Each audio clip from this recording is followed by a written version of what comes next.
Either. You know, I was a world famous model. I posed for one picture. It made me famous. None of you recognize me? No? Do you guys want to see the picture? Yeah. Okay. Yes. Now you recognize me. Okay, I was skinnier back then and I had less hair, but yes, this is me.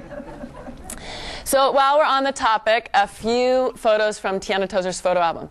Tiana Tozer, downhill skier. Tiana Tozer, mountain climber. And this is my friend's personal favorite. This is Tiana Tozer going downstairs.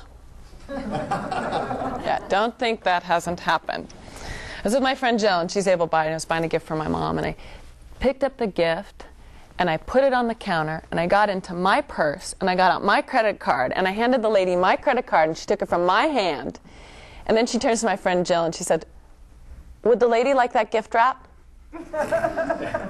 And Jill looks at me, and I look at Jill, and we both look at the lady.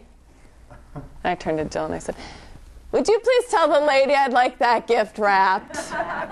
And then all of a sudden, there was a flash, and I was out on the ground. And what had happened is an intoxicated driver had ran a stop sign, broadsided the car that I was in, and I was thrown out and run over by a 3,000-pound vehicle. I woke up to find a cast on my right leg, and the doctor saying, "Tiana, we have to cut that cast off. There's too much swelling." They cut the cast off,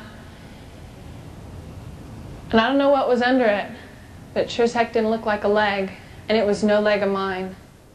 My leg had been cut open down both sides, and you could actually see in it, you could see the muscle striations, and 4 times a day, a nurse would come into my room to give me a dressing change. This consisted of taking gauze strips, dipping them into betadine ointment, and shoving them into my open leg. The pain was so bad that I had to have morphine, and even with the morphine, I practically ripped my mother's arm off every time that I had to have a dressing change. I tell you these stories because I don't ever want you to let anyone put limitations on your life. You are going to place enough limitations on yourself. Don't let anyone else tell you what you can or can't do.